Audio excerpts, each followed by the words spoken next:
Two women transmigrated into the same novel at the same time. They were best friends. The best friend was forced into a family-arranged marriage. She married the book's scheming second male lead. On the wedding day, reality hit hard. He told her coldly, his heart would forever belong to his white moonlight. Meanwhile, the woman wasn't any luckier. She became the substitute of the obsessive villain male lead's white moonlight. And the cruel joke? Their white moonlights were the same person. Everyone believed they were heartbroken lovers, trapped in unrequited love. But the truth was simple.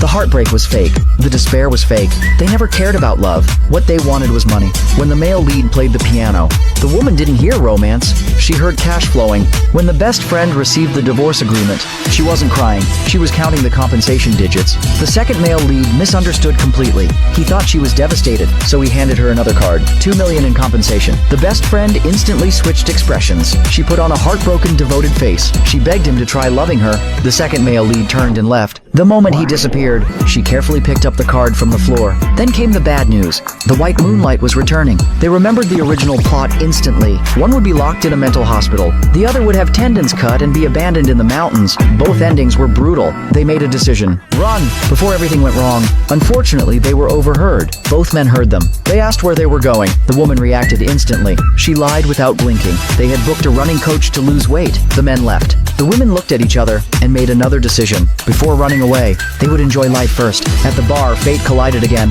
Both men were on a date with the white moonlight. Suddenly, the male lead spotted the woman. She was dancing wildly in the crowd. His anger exploded. He stormed over and dragged her away. The best friend tried to explain. The second male lead grabbed her aside, demanding why she was there. Then the white moonlight appeared, with a mocking smile. She called them substitutes, even praised the male lead's taste, saying the substitute looked quite similar. The best friend snapped. She splashed a glass of water at her. The second male lead exploded in anger. He accused her of jealousy, dragged her to apologize. The best friend was about to curse. The woman coughed lightly, a silent reminder. The devoted persona must not fall. The best friend instantly adjusted. She looked hurt and affectionate. She blamed her actions on love. She promised it would never happen again. Meanwhile, the woman turned to the male lead. She forced tears into her eyes. She said being a substitute was fine. Even as a substitute, she would accept it. The two women left heartbreakingly. The moment they turned the corner, they praised each other's acting, then found a street stall, eating skewers leisurely, planning their escape. In the end, they agreed. Faking death was the safest plan. Meanwhile, the two men were distracted. Even with the white moonlight present, their minds weren't there. The male lead heard someone bad-mouthing the woman. He crushed a glass in his hand and issued a brutal warning. The second male lead made an excuse, saying he had a family to return to, and fled immediately.